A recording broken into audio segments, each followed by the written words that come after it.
I never thought I'd be the woman crying in the rain on her front lawn, barefoot, mascara running down her cheeks like the villain in a low-budget soap opera. But here I was, 33, heart torn apart, and the people I trusted the most were the ones who stabbed me from all angles. My name is Alicia Carter, now just Alicia. No hyphen, no shared last name, no husband. Just me. It started with a birthday. Not mine, but my sister's Samantha.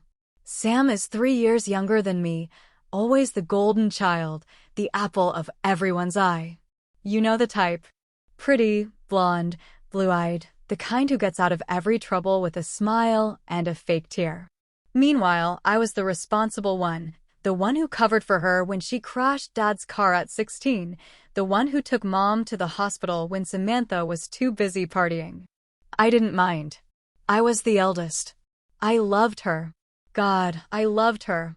And I loved Michael, my husband. We met in college when I was 22.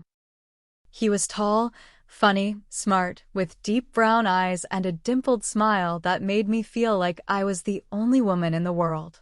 He stuck with me through my mom's cancer scare, through my miscarriage when I was 29, and through the thick and thin of life. I thought he was my person. Our 10th anniversary was coming up. I planned a trip to Vermont. A quiet cabin, hot chocolate by the fireplace, just the two of us. He said he couldn't take time off work. I believed him.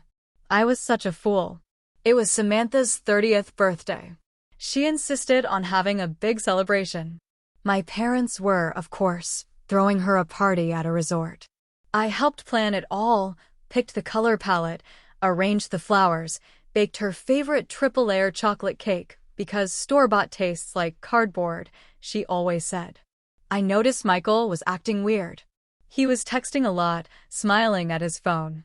I assumed it was work. Or maybe some surprise for our upcoming anniversary. During the party, he barely touched me. He danced with Sam. Twice. I laughed it off, made jokes about how he was just being a good brother-in-law. But when I saw the way he looked at her, something inside me froze. 2 days later, I was doing laundry when his phone buzzed on the table. I wasn't the snooping kind. But that look he gave her wouldn't leave my mind. So I looked. And my world shattered. Michael, last night was incredible. I can't stop thinking about you. Samantha, I wish you could hold me like that forever. She'll never know winking face. I dropped the phone.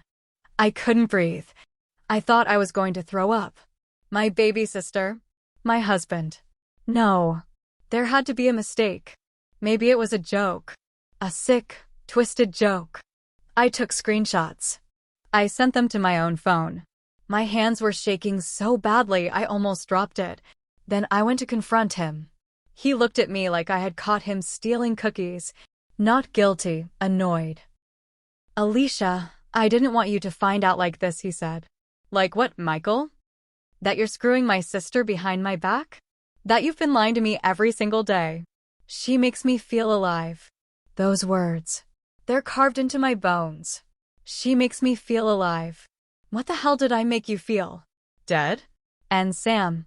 I called her, screaming, sobbing, heartbroken. She sighed, like I was bothering her. It just happened, Ollie. You've always had everything. He loves me now. I didn't mean for you to find out this way. She didn't mean for me to find out. Not that she was sorry. Not that she regretted it. Not even a shred of remorse. I drove to my parents' house. I was shaking, sobbing uncontrollably. My mom opened the door. I expected her to gasp, to hold me, to tell me she was sorry. She frowned. Why are you making a scene? Mom, she slept with my husband. My own sister. And she said the words that would sever our relationship forever. Honey, sometimes people fall in love. Don't be dramatic. I froze. My dad chimed in from the living room. You and Michael were struggling anyway, right? Maybe this is for the best. For the best? They were defending her. Defending her. She's your daughter too. I screamed. She's younger, my mom said. She didn't know better. Don't ruin the family over a mistake. A mistake. A mistake that lasted over 6 months. A mistake with hotel receipts and pictures and texts I had documented in a folder. I left. I didn't take anything. I drove to my best friend Jess's place and collapsed in her arms. She was furious. She wanted to call Sam, wanted to tell the world. I told her not to. Not yet. I wanted to destroy them the right way. I spent the next few weeks sleeping on Jess's couch, collecting evidence, moving my money from joint accounts, talking to a lawyer. Turns out, I couldn't divorce Michael without a waiting period due to our prenup and the state laws, but adultery could change that. So I documented everything, every message, every hotel bill, every secret rendezvous. Meanwhile, they flaunted their love like a badge of honor. Sam posted a selfie with Michael at a business conference in Miami with the caption, "Life has a funny way of leading you to your soulmate." My stomach turned. My friends started unfollowing her. Some messaged me privately in disbelief. One night, I got drunk. I looked up at the ceiling in Jess's apartment and screamed into a pillow until my throat ached. How could I be the one left behind? How could everyone choose her? Even my own flesh and blood? Then came the final blow. My mom invited me to brunch to talk things through. I went, hoping for an apology. Instead, I got this: Samantha and Michael are getting engaged. We'd like you to be there. I laughed. Out loud. A hysterical, painful laugh. You want me to what? Attend my husband's engagement to my sister. It would mean a lot to the family if we could all move past this. I stood up. I threw my napkin in her mimosa. No, Mom. I won't move past this. I won't forgive you. And I sure as hell won't watch my ex-husband put a ring on my sister's finger like this is some ***king fairy tale. I left. And that day, I decided revenge wouldn't just be sweet, it would be poetic. Michael worked in marketing. His company was notorious for dealing with high-profile clients. I had enough to ruin his career. So I sent the screenshots of his texts, with timestamps during company trips, to the HR department and several clients. I remained anonymous, of course. It didn't take long. His company released a statement. "We are investigating a breach of ethics." He was fired within a month. Couldn't find work for weeks. Samantha started an influencer-style cooking channel. I anonymously leaked her affair to local gossip sites and shared her texts under an alias. Her subscriber count tanked. Brands pulled out. But that wasn't the best part. The best part was when I took them both to court. I sued Michael for adultery and emotional distress. I sued for spousal support, legal fees, and even part of the house which was in both our names. I had receipts, baby. So many receipts. And I won.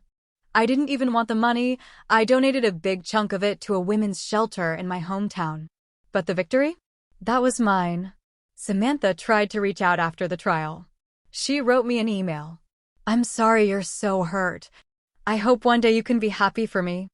I didn't reply. Because I was already happy. I got my own place.